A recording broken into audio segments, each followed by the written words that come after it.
Welcome to your deep dive. And this one is, well, it's going to be a little different. We're going deep into the world of CBT.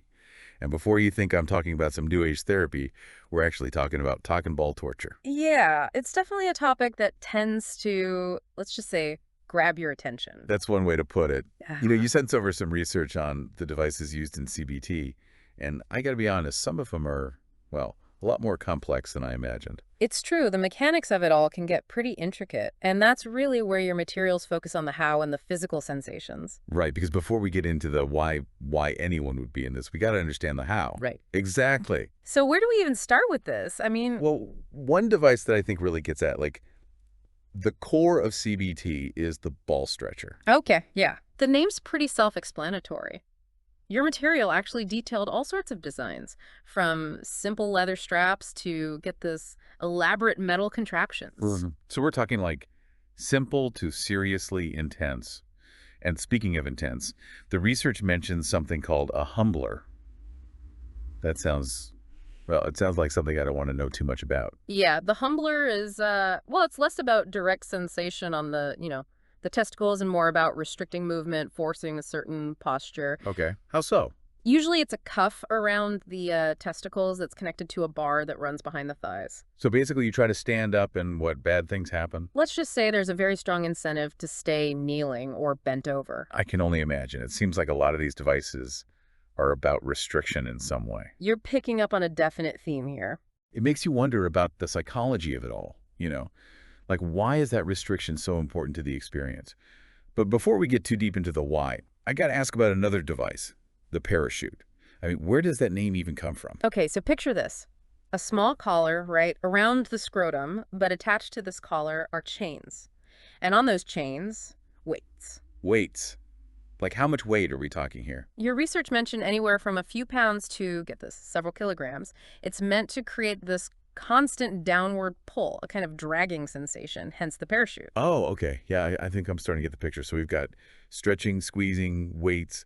It's like there's a device for every sensation imaginable, or maybe unimaginable is more accurate. And we're just scratching the surface here. The material you provided goes into detail on the ball crusher, which, well, I think the name speaks for itself. I have to say, some of these names are a little on the nose, but I guess when you're talking about something like CBT, you kind of have to be direct.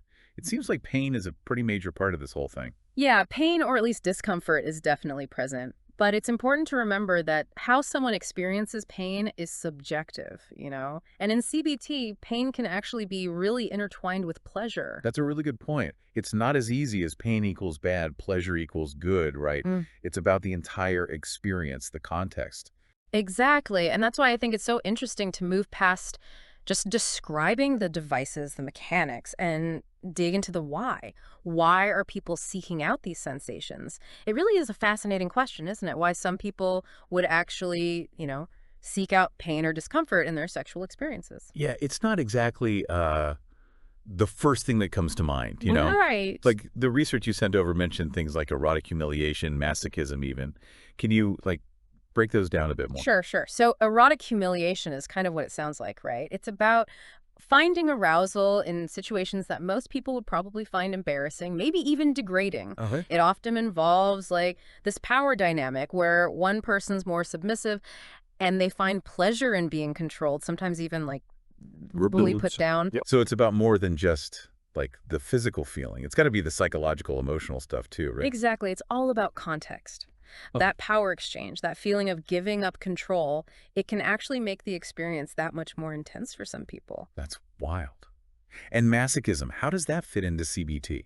So, in this case, masochism is when someone enjoys pain, but, and this is really important, within a sexual setting that's safe, sane, and consensual, right?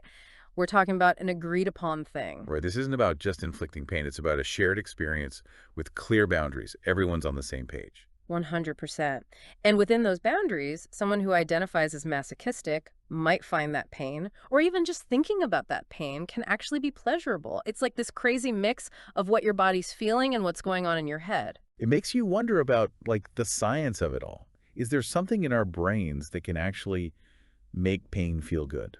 There totally is. The research shows that the ways our brains process pain and pleasure are super interconnected. So when we feel pain, our bodies release endorphins, which are basically natural painkillers. Okay. But those endorphins, they can also create these feelings of euphoria. So it's like our bodies try to fight pain with pleasure. Kind of, yeah. And for certain people, that back and forth between pain and pleasure, it's really heightened, and that might lead them to explore things like CBT. Man, the way our bodies react to stuff is seriously complex. No kidding. But I think it just goes to show how diverse human sexuality really is and how many ways there are for people to explore their desires. Yeah, it really makes you realize that everyone experiences things differently. What might seem intense or even scary to one person could be totally pleasurable for someone else.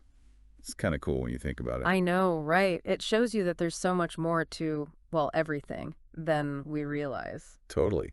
But speaking of realizing things, Mm. we got to talk about safety with this stuff Yeah. because the research you gave me, it didn't sugarcoat the risks.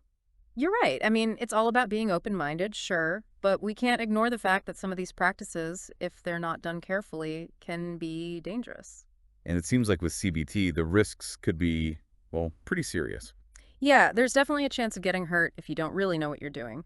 Like we mentioned before, there's bruising, tearing, even things like testicular portion, that's bad news. Yeah, and I imagine using weights or really strong pressure just makes those risks even higher. Exactly. It all comes down to like how intense it is, how long you do it for, and how much pain someone can handle. Every person's different. So for our listeners out there, what's like the main takeaway from all this? How should they be approaching this information? Knowledge is power, right? And that's especially true when it comes to sex. If someone's curious about CBT or anything like that, they should do their research, find good sources, stuff that's And credible. don't take any chances, obviously.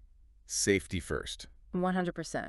Know the risks, talk to your partner, and I mean, really be honest about what you want and what you're comfortable with, and always be aware of your own limits. It's like anything else in a relationship. Communication is key. You got it. Well, we went deep on this one. From how these crazy devices actually work to like the psychology of why people use them. It's been intense, to say the least. It's been a wild ride through like the hidden corners of human sexuality, that's for sure. It really has. And to everyone listening, if this has you curious, keep learning, but be smart about it. Keep yourself safe. Be open with each other and find good information to guide you. That's what it's all about. I couldn't agree more. This has been a wild one, folks. Thanks for exploring the world of CBT with us. Definitely one of our most, shall we say, unique deep dives yet. Until next time, keep exploring.